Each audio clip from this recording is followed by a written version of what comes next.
me to come. And Katie is one of my former students. I teach at Dominican. It was so much fun to be able to do a program for her here. And tonight I'm going to focus on the 70s.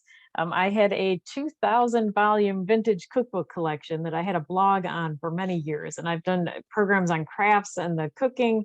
And I used to bring the treats places, which obviously I can't do now.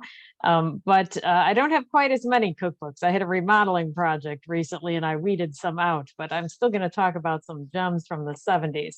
And I like this show in particular because I was born in 1971. And I said this is pre-Katie's era, so she's going to learn about some things she hasn't seen before. Oh, great. Gail has added in the chat her information about her 7-layer Jello salad. Feel free to chime in the chat box about foods you enjoy. I'll try to catch up on the questions from there at the end. But let's go ahead and get started. From thekitchen.com, the recipes for the 1970s were things in family meals, party meals, picnics, July 4th bicentennial feast. So we're going to have a lot of fun talking about those tonight. Thanksgiving menus, Christmas menus, New Year parties, school lunch boxes, cocktail parties, and popular American brands. So not that much different from now, although we don't have the bicentennial, of course.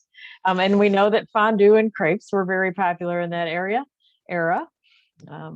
And some of those are still popular, although not in the same way. Okay, brands invented in the 1970s. In the upper right corner, we have the famous Amos. There he is. And he no longer owns his name. He sold his name to those cookies. So he lost the rights and the name. And he doesn't wear the Panama hat as he used to anymore. And he now has Uncle Wally's Muffin Company. And the cookies still use a recipe that's pretty close to his last one. So, and he's lived in Hawaii since 1977. That's something to envy. All right, we see some other things invented in the 70s. We got Pop Rocks, we've got Blow Pops, whatchamacallit, which you still can find sometimes. I can find them like at a gas station or on occasion. Walgreens will have them. That one was kind of wild, that candy bar. It never really took off like some of their other ones. The name was devised by a writer. I guess they had, she was in charge of new brands on the Hershey account. And it was a peanut flavored crisp that utilized peanut butter as the flavoring agent. That sounds appetizing. With a layer of caramel and a layer of chocolate coating. In the late 80s, a commercial was created in a new wave style, referring to the bar in various ways to say whatchamacallit. So it's tasty if you haven't had it, but it wasn't one of their most popular, as I said. So Twix came out in the 70s, and then Ben and Jerry. So in 1979, here's a picture of them celebrating their 1-year anniversary. So they started with a $5 correspondence course in ice cream making from Penn State and a $12,000 investment. And they opened their first ice cream scoop shop. Can you imagine? Their shop was a renovated gas station. And so their first anniversary, they had a free cone day with free scoops for all. And they now have annual giveaways. Other brands from the 70s. Dean and DeLuca, that coffee shop opened then. Yoplait yogurt, Mrs. Fields cookies, Country Time lemonade, Celestial Seasons herbal teas, Egg McMuffins. So all the food groups are covered, right, from the 1970s. Here's one that might be familiar to you. A popular recipe from that time was Grasshopper Pie from the late 60s and early 70s from my Betty Crocker's Pie and Pastry Cookbook, 1968. This is the Grasshopper Pie. It's really the first time we see the crumbled cookie crust as a popular crust. It had been in cookbooks before, but I really think this recipe is what made it take off. It's easy to do. It's like a chilled recipe. It's got alcohol in it. All the different, and then I was trying to find a version that didn't have alcohol in it for the packet, which I could not. They have variations with like different alcohol in it, which always makes me smile. But I saw a version of this in a recipe book called Saucepans and the Single Girls from the 60s. And one of the authors' name is Jinx. And it talks about like the apartment she had with her roommates. And they've got a menu called the Man Catching Menu. It's a really fun cookbook, actually. They've got some great recipes, but they said this is part of the Man Catching Menu. So apparently they like the grasshopper pie. I also put a picture from my 1971 Better Homes and Gardens Make Ahead cookbook, Grasshopper Cake and Pie. This one is supposed to eliminate last minute hostess duties.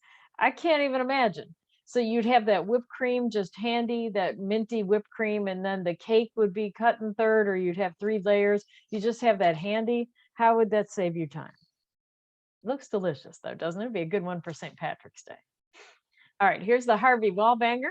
We've got a recipe for the drink there, and you can see that has a lot of alcohol in it. I'm not familiar with that unit of measurement. I know it is used for alcohol sometimes. It's not one that I have at home that I could measure. And it says a variation with a screwdriver, which is the one more people I think are familiar with and is more popular now. I like the idea of the vodka sunrise also, but it's from the International Recipe Card Collection. But what was interesting to me is that the Harvey Wallbanger cake recipe that you see on the right is from one of my church cookbooks. It looks good though. So I have a quote here about the invention of the Harvey Wallbanger: new ways to greet the cocktail hour from House Beautiful 1970. The public taste is swinging away from the ultra dry, palate numbing drinks to cocktails with more emphatic flavors. Favorite drinks still may vary with the region, but a House Beautiful survey of bars and well-known clubs and restaurants around the country indicates that more tasty cocktails are being ordered everywhere. These professional barmen credit the new drink preference to the influence of women, who often don't like astringent cocktails, and of young people who create their own drinks in the freehand style that ignores the time-honored rituals of mixology. I thought that was kind of funny. And it talks about innovations in spirits. And the California's young surfers pioneered the kooky Harvey Wallbanger, named for a fictitious folk hero of Paul Bunyan's stripe. Harvey packs an alcoholic A-bomb behind its beguiling taste. My goodness, that is certainly some interesting journalism there. But the cake is interesting. And look, it's got vodka and Neapolitan liqueur. I'm not sure where you find that. But the cake probably sounds pretty good. And I don't know that you would need the alcohol in the cake. I mean, it's got yellow cake mix, vanilla pudding, eggs, cooking oil, orange juice. That's probably pretty good on its own, even if you don't want to make it with the alcohol. Here's another familiar cake from this era. This is probably the one most people think of from the 70s. So why was it called Watergate salad or cake? Because there's both versions. Watergate salad in my family is known as Hawaiian salad, and it's made without the pistachio. It goes through different incarnations. In the 50s, it was frozen fruit salad, and they used to make it in molds. It's just like you can use pudding, you can use Cool Whip. It's got marshmallows, it's got mandarin oranges, sometimes it's got coconut, sometimes there's nuts. You'll see it in different versions, different mediums. But the Watergate salad one and cake are called that because they were served at the parties where everybody was talking about that. What would we call our things now? You know, what would that be, like the COVID cake and the COVID salad? It's like Katie and I were discussing COVID and how it's affecting libraries beforehand. Yes, that would be appetizing, wouldn't it? All right, so we've got Watergate salad and cake, and it had pistachio pineapple salad was another name for it. The new pistachio Jello pudding flavor is really what sparked these two in the 70s. So we'd had the fruit salad, which had been around for a while, and people added pistachio to it. And the cake is a very popular one. It's made with the pistachio pudding. A lot of people it shows up in recipes and church cookbooks as double pistachio cake before we get to know it as Watergate. You'll find different versions online for it, but really that looks delicious. Look at it, it's like a 4-layer green cake with pistachio pudding. And I guess they discussed Watergate while they had it. Here we've got the Centennial from foodtimeline.org. It says, whether a simple backyard party of the lavish frolics often held in the early 19th century, the picnic is an American institution.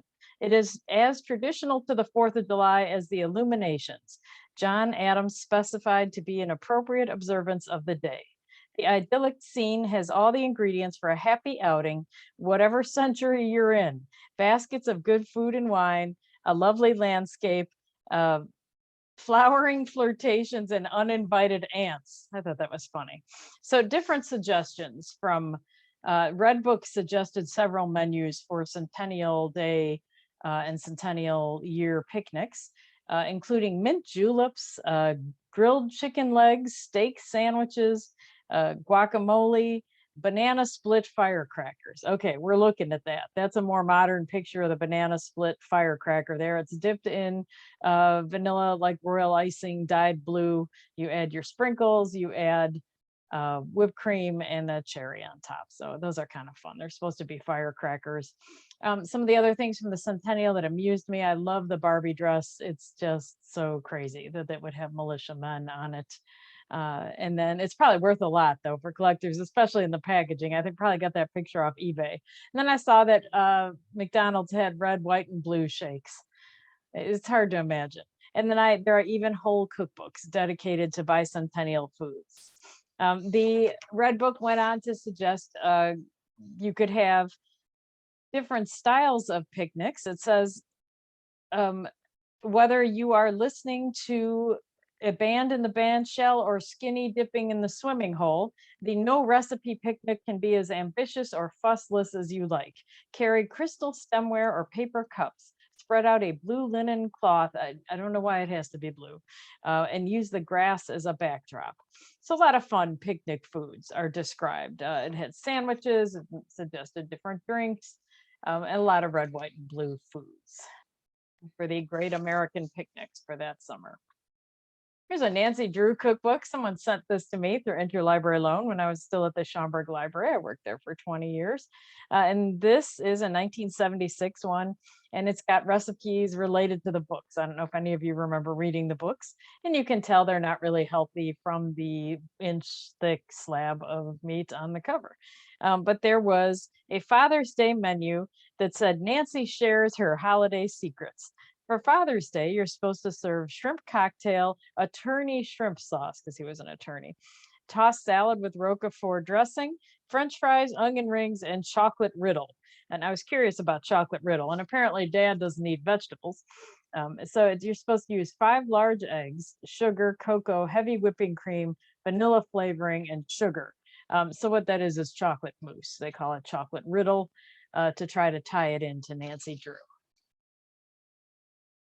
Here we have from the Joys of Jello in the 70s, 1973. I like this one a lot because it's one of the first Jello cookbooks to really start showing diverse folks in their pictures, which is always nice. It was badly needed. So many things amuse me about this picture. If you've been to my programs before, you've heard this one, but notice how everybody's got Jello in their hands, but nothing has been served from the ones on the table. So it's like they have a separate buffet somewhere for the people at the party. But the flavors of the Jello are definitely a sign of the times. And Jello does have different eras, just like any other food thing. There was in the 60s, there was kind of the vegetable Jellos where they had that like sunrise carrot Jello. And there was like the under the sea pear salad. That one's still popular. There was a time where they had meat and hard boiled eggs in Jellos. But this one has topaz parfait, which is what the young lady is eating in the front there, and it's black and white, and it's made with coffee, rum, brown sugar, and lemon Jello. That does not sound appealing. I'd rather have Gail's 7-layer Jello cake. The pie looks pretty good. I would rather have had that, although probably harder to eat cocktail style there. All right. So from the 1970 Christmas cookbook, cheese logs and balls and different ways to serve these things at a party. I was very interested in how they served the mini cocktail frankfurters and cheese into the oranges. That looks like a lot of work to set that up. And people would still, I think, touch other ones and not just their own. So these are things we'll probably be thinking about for a long time for upcoming parties. So there's a cheese log on the cover. If you look closely in the lower middle window pane, you can see one is completely covered with parsley and it's got a bow made out of pepper on top. And then we really start to see more of the logs and not as many of the balls in some of the 70s era cookbooks, and certainly easier to serve log style. You slice it and put it on your cracker. Someone said her mother made a cool cucumber jello mold with sliced cucumbers. Mary Lou, that sounds awesome. I would much rather have that than the carrot jello, even though I know a lot of people like that. And so we've got some school lunches from the 70s. What did that look like? If you think about hot lunch now, my son has like pizza and chicken tenders, all the food groups are covered. But here we have from 1973, pack and carry sandwiches. 9 times out of 10, the mainstay of a lunchbox or picnic is sandwiches. So don't let yours be humdrum. Vary them from day to day with new fillings and new breads. It's an easy matter to keep hearty sandwiches on hand in the freezer. Uh, I'm trying to think what my son brings on the other days. And then Good Housekeeping Cookbook 1973, make it a meat or poultry. Add salad dressing if desired and seasonings in one of these combinations. This is like to your workday lunch. Have sliced bologna with coleslaw in your sandwich. How about chopped chicken or turkey with apple or celery? That sounds good. Chopped chicken with walnuts or olives. I don't know about that sliced bologna one. And here we've got some menus for Thanksgiving at a local school. And notice they have school like all the way up, not as many days off maybe as we would have now. So oven fried chicken, this is much healthier, the school lunch menu, although not entirely. So I see hamburger and pizza. I see seafood patties. It'd be hard to imagine that now, and not just fish sticks. Okay, maybe not healthy. I see meatloaf. Yeah, at least I see some salad and things there now. I don't think my son ever has this many things on his lunch. All right, so what kind of salads were popular during this time? So we've got orange onion salad from Family Dinners in a Hurry. That is not a combination I've ever seen before in these cookbooks. And I see a lot of interesting things in these cookbooks for sure. So we've got, this same cookbook also has apple mint parfaits, which sound equally strange. But so here's orange onion salad from 1973. 2 large onions, 1 medium Bermuda onion, so that's 3. Lettuce, pimento strips, lemon honey dressing, and then 2 more oranges. And I think we see it on the right-hand side of the picture on the left. Orange onion salad with the little pimento things on top. That is hard to imagine. But it's got a lemon honey dressing, which sounds more promising.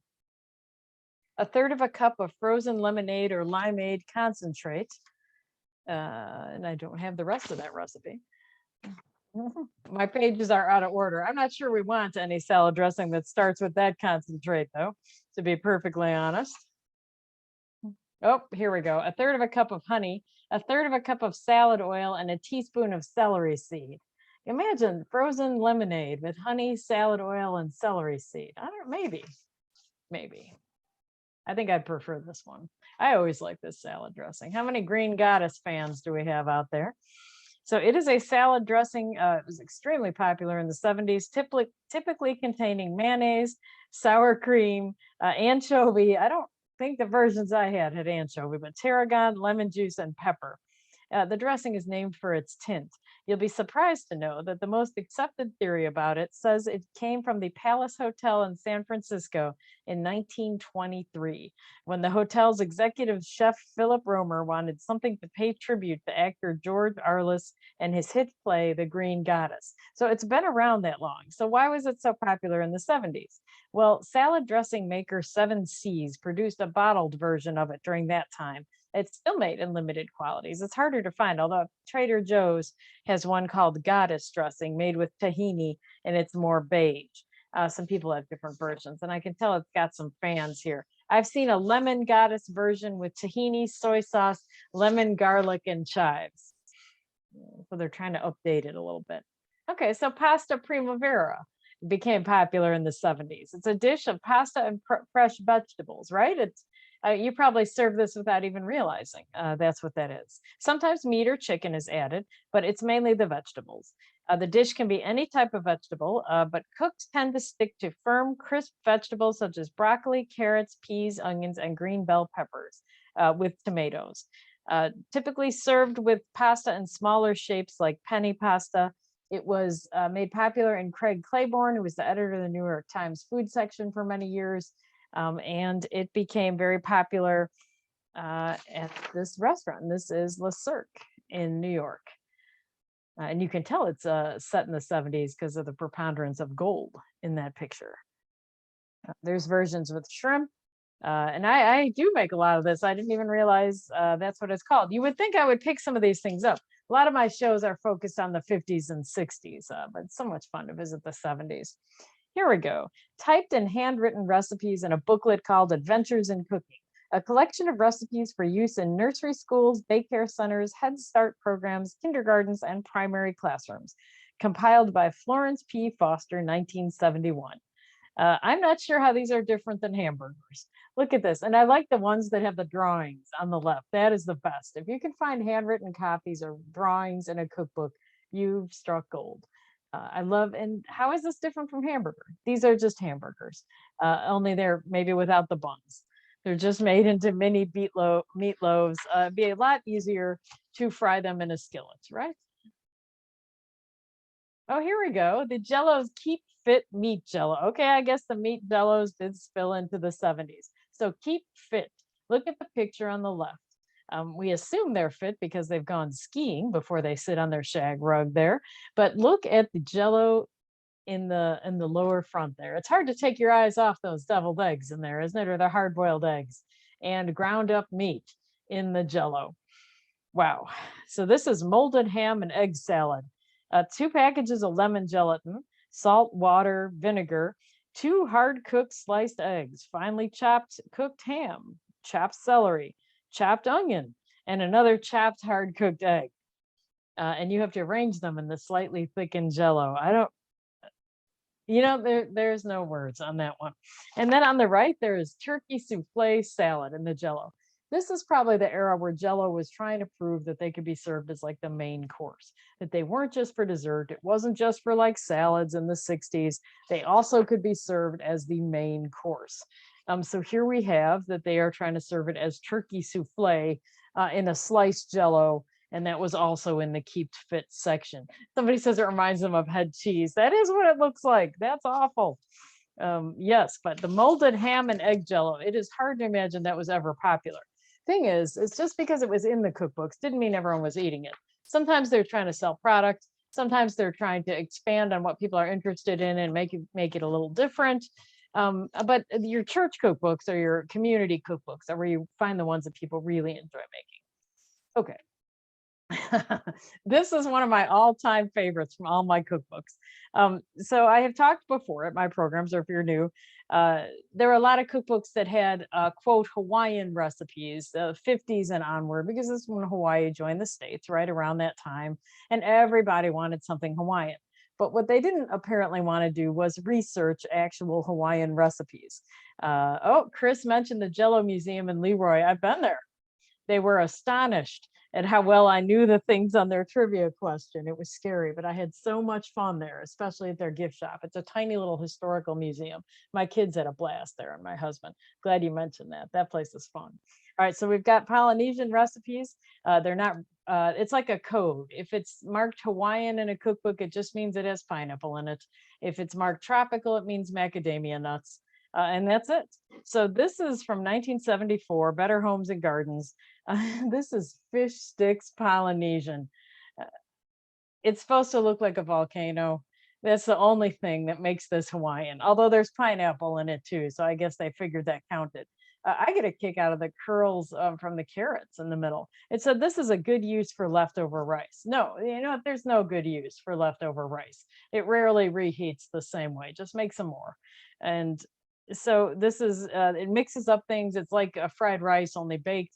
You put fish sticks on it and then the carrot curls. One day my son was coming by when I was talking about that at a show, and he's like, I want to try that one. I'm like, no, I'm not making a fish stick volcano for you. All right. Another trend from the 70s is things made wheel style.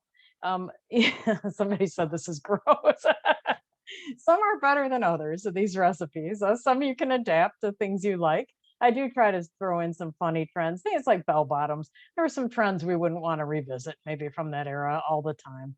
Okay, so there are a lot of things made in what I call the chuck wagon style. Western shows, Western themed things were huge. And oddly enough, this transferred to recipes. So we have things with like wheels or spokes. There is kind of a loose connection there.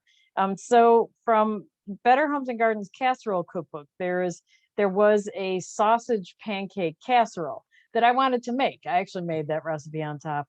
It was delicious. I know it looks weird, but I didn't have link sausage, so I made it with patties. It was delicious. It's like pancake batter in a skillet with sausages in it. It was quite good. And then you cut wedges out of it and you eat it. My family loved it. It does not look in any way attractive, but it was good. And on the bottom is chili cone weenie. It says for a last minute supper, spoon hearty chili cone weenie over toasty bun halves, garnish with frank slices and olives. It's an entire genre of food in vintage cookbooks called Frankfurter art. You'll see them cut and arranged in a circle. So the people make notches in them and then turn them into a circle. You'll see them sliced. You'll see them on top of things. There's a crown roast of Frankfurters. A lot of unusual things are done with Frankfurters to make them more interesting, to make something inexpensive fancier. And that goes back to the Depression times where they were trying to do that with Frankfurters. But it comes back with a vengeance in the 70s. And here we have it in the chili cone weenie dinner. So we have the kind of wheel decoration and we also have the Frankfurters. Sundays at home. Sundays at home were bigger in the 50s where people had the multiple courses and the fresh baked bread and the whole ham. It was like a holiday dinner, but it's still part of the cookbooks and still people trying to have a larger meal at home on Sundays with maybe extended family. So this is from recipe cards that were sent to people in the 70s and they would send out a packet every month from McCall's. And this is Sunday at home. And it said, this is for a children's Sunday supper. It looks like an apple omelet. I would call this children's Sunday dessert. It is made with flour, baking powder, salt, whites, sugar, milk, egg yolks, and I was about to say decorate with Frankfurters. No, happily. Lemon juice, apple, sugar, and cinnamon. It's like apple pie. So children's Sunday supper. Looks delicious though, doesn't it? That looks like an amazing dessert. So you think of some of the fun dishes that can be made. But then there would also be this kind of family dinners in a hurry in the 70s. You see more and more of that, more things in a hurry, faster meals. You've noticed the titles of some of my cookbooks have been like that. So this is dinner that's sweet potatoes with banana from Family Dinners in a Hurry. It's again another one that seems to be like a dessert. And I love how it says vacuum pack of sweet potatoes. Nope, you can probably get canned or just get fresh ones. Yeah, and you're supposed to spoon the extra corn syrup over the top. Nothing healthy about this one. It's delicious. I bet sweet potatoes and bananas are really good. Do it fresh and don't add a lot of the extra sugar. See a lot of cherry pie. Cherry recipes. I don't know if that goes with the bicentennial. There was a lot of interest in cherry desserts in the 60s, starting with flaming desserts with cherries, cherry jubilee, but it continues in the 70s, the interest in cherries. And this is 1974, Better Homes and Gardens oven meals. It is touted as a colorful, low-cost main dish. So it is made with broiler fryer chicken, flour, salt, paprika, 1 can of cherry pie filling, white wine, brown sugar, and salt. Think about like beer chicken or Coca-Cola chicken or some of these other flavors that do salt and sweet. And I kind of think, all right, well, that's how that works with cherry pie, although it seems odd to pour it all over a dish of chicken. But I also see it with turkey in holiday recipes for the 70s. Here's cherry on top. And here we have the cherry cola pot roast. That's a recipe from that time. And from Solo Company, it says a world of desserts and delicacies from all over the world. And yet they have fruited pot roast. I'm not sure what section of the world that one's from. It has ham, ground ham, pork, eggs, wheat flakes, green pepper, onion, milk, cherry filling, prepared mustard, allspice, and cherry liqueur. I know that's kind of stomach turning. Uh, I could see some of those things together, and maybe those flavors meld together well in the crock pot. I'm not sure. It's hard to imagine the wheat flakes and the pepper and the cherry filling and the mustard. I would choose maybe some of those. Della Rabbia is a popular cake from this era. It's kind of like a holiday pound cake decorated with marzipan. From 1979, Duncan Hines Bake Shop in a Book, one of the all-time favorites in my collection, where it says you use cake mixes and adapt them. This uses angel food cake and it has a glaze, and then you decorate the top of it. Looks delicious, doesn't it? A great way to maybe dress up angel food cake. Angel food cake's always one of my favorites. It's fine on its own. It's extra fun with fruit, and it's got a light pink glaze on this one. And this one has peach slices and strawberries. Those flavors would work very well together, unlike the cherry pie filling and the mustard that we just looked at. Okay, we start to see crepes in all different forms make a huge comeback during this decade. And then we see what I call the poor man's crepes. Um, they are all sorts of main dishes made with versions of pancakes. This one is less successful. This is from Better Homes and Gardens Make Ahead Cookbook 1971. Chicken stack ups, a package of sour cream sauce mix, milk, chicken, uh, green pepper, flour, baking soda, egg, one package cheese sauce mix, ugh, and jellied cranberry sauce. And those are for the interesting looking triangles on top. That is a lot of work for no good reason. I mean, enjoy your pancakes, enjoy your chicken salad separately. Don't add cranberry sauce to any of it. And it's, I'm not sure what they were going for here. Just a version of some of the foods you can have with the crepes. The real thing is not as hard to make. This is I made chocolate peanut butter banana filled crepes with my boys. I made that one years ago. I know it doesn't look appealing. It was delicious though. And crepes are not as hard as you might think. I purchased this 1976 at a used bookstore, and the cashier goes, "Good luck with that one." I brought that one in. Those were impossible. I couldn't get any of them to turn out right. And I was thinking, I can't get anything to turn out right in any cookbook, so I might as well try this one. Yes, I'm more adventurous than successful. And so she um, was right. My son, although this was delicious, my son and I made the crepes in a small skillet, and he was even able to flip them. You know how people can do. And so we made these in a small skillet. We wrapped them around a banana. We made a chocolate peanut butter dressing for them. It was a lot easier than you might think. So if you wanted to try them, you should. I know there's like crepe places. There's a restaurant in Elmhurst. There's different ones. People like sweet and savory. You should try it. They're not that hard to make. You have to swirl the dough around in the or the batter around in the pan. You can try different flavorings and sauces and things. You don't have to use the vintage recipes. A lot of fun newer recipes for these too. And quiche was popular in the 70s. From 1971, good food on a budget. It says cheesy egg bake provides one-step cooking at its finest. The Swiss cheese and chicken sauced eggs bake as the ring of French bread slices toasts. Parsley is sprinkled on top before serving this brunch treasure. I love the writing on that one. It was pretty popular to stick bread along the outside. I have a recipe that has ham slice or spam around the outside of a dish. Yeah, that one I would not recommend. Toast the bread separately. You want to make sure everything cooks with the eggs. But this is like a Midwestern favorite. It's got the condensed cream of chicken, which you find in a whole lot of church cookbooks. Condensed cream of anything is like a Midwest staple. And the recipe says mustard adds zip. Whew. All right, so condensed cream of chicken, non-fat dry milk, onion, mustard, Swiss cheese, eggs, and then the French bread. So that's like cooked eggs, right, with toast. And they're trying to present it in an interesting way there. Maybe just serve it in a nice dish. You don't have to try to line up your eggs in the perfect arrangement they have there. And then they have a quiche, another quiche that has broccoli, chicken, Swiss cheese, water chestnuts, scallions, and they call that one Asian because it had the water chestnuts. Another area that maybe they didn't do as much research.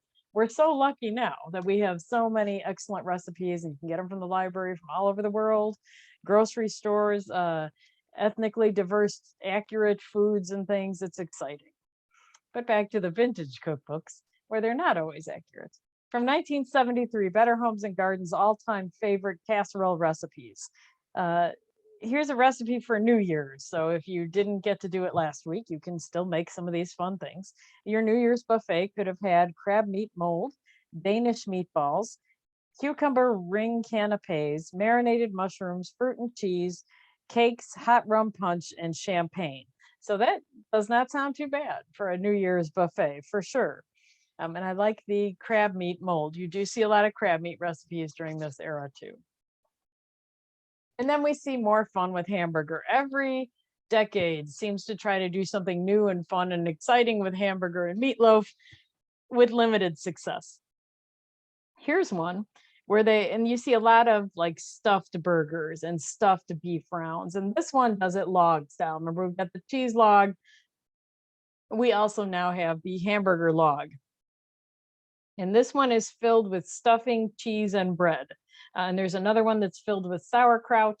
You know, you can put them on top. I don't know why you wouldn't just serve it that way. You want to make sure everything cooks all the way through too. That's the hard part. And I see now in a lot of restaurants, they'll put like cheese inside of a burger and cook it. That was big in the vintage cookbooks. And you can still pull that one off while making sure everything gets cooked. But some of these other ones that are trying too hard, maybe not as successful. And then this was invented in the 70s, right? The gourmet hamburger helper was introduced in 1971 in response to a meat shortage and escalating meat prices. Were you even aware that that came out of a meat shortage? It allowed homemakers to stretch a single pound of hamburger into a meal for 5. And I think that's true. The initial flavors reflected foods that was familiar to most Americans, including Italian, cheesy, and Mexican. The brand was so impactful that Food Network listed it among number 3 among top fad foods of the 1970s. So the landscape has changed quite a bit. Now they have like lower salt, healthier ones, microwavable.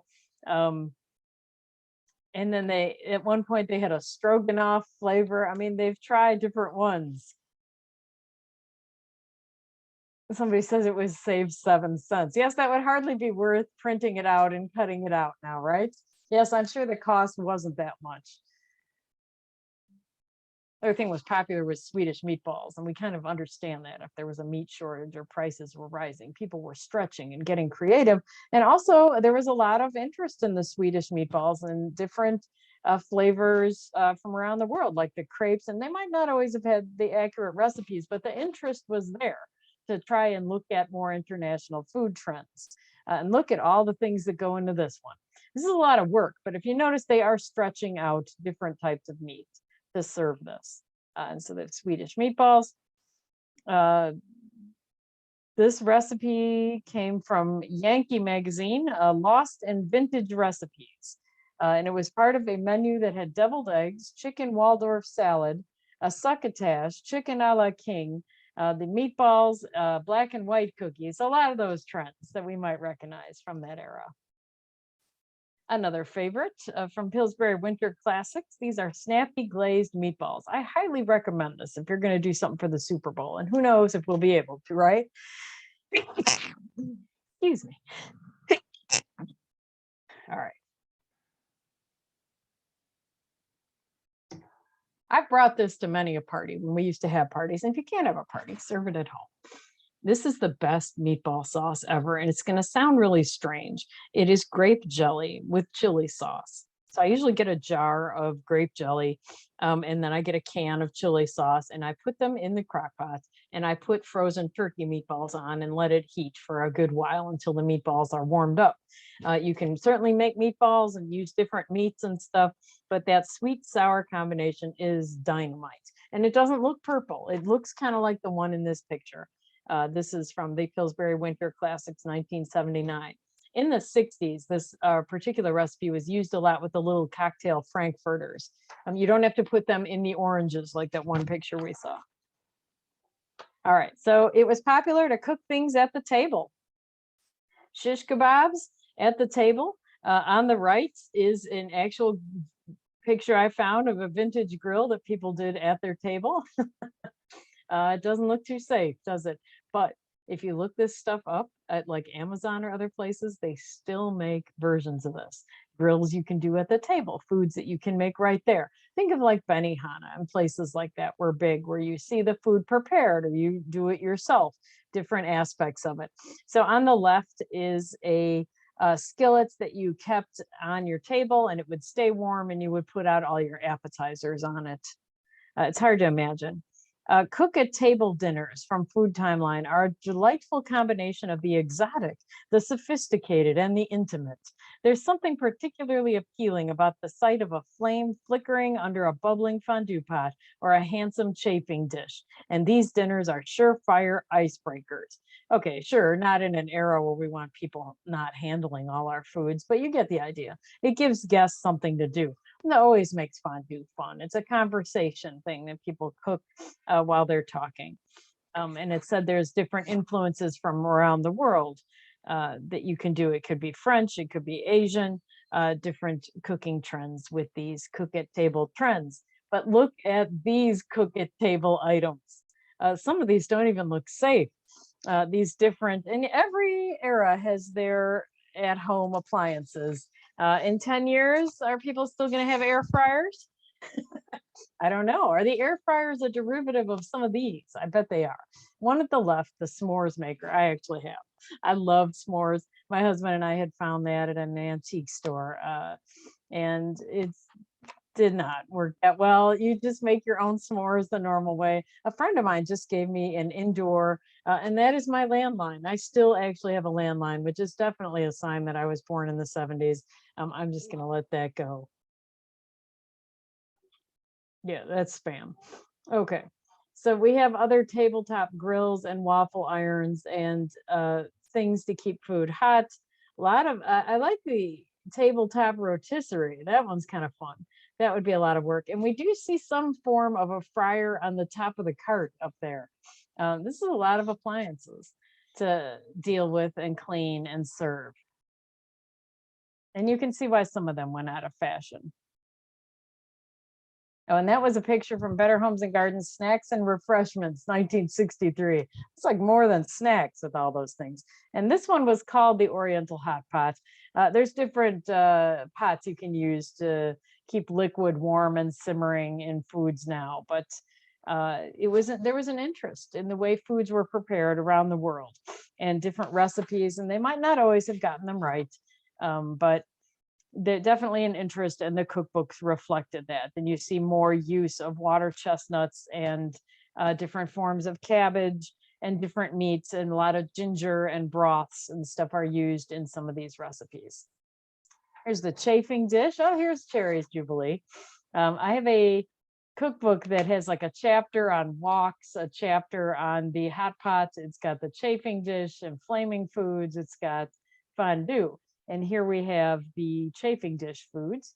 And people use this mainly to keep things warm now, right? When you have a family buffet or a holiday thing, chafing dish was a dish in itself, was used to make dessert. And here we have Cherry's Jubilee, and they're lighting up the brandy on the top of it. A dramatic, celebratory, fun dish. It was romantic. A lot of movies from that era, they have Cherry's Jubilee on their dates. I always enjoy seeing that kind of thing. Then there's fun with fondue. So I did teen programs for almost 20 years at the Schaumburg Library, and we'd have holiday parties with our teen advisory board, and we always had fondue. And I would do the traditional chocolate, not with flaming ones. We did electric fondue pots, and I'd always do a vintage one. And the kids were like, "What weird vintage fondue is she going to do?" Well, I did the version of a peppermint one, and it looked like the one on the right, and none of them wanted to eat it. There's nothing appealing about something that looks like Pepto-Bismol, which is how they described it to me also. Okay, so 1970, Gourmet International's The Fine Art of Fondue, Chinese Wok, and Chafing Dish Cooking. That is the one I just referred to. So you see all these variations of fondue, and they're trying to make it more interesting. They're trying to go beyond the cheese and the chocolate, right? So they have people cooking the meat in the hot oil, but then they have some that are kind of strange. They have the one on the right called the pink squirrel that, as I said, looks like Pepto-Bismol. It has alcohol in it, which obviously I didn't do with the team board.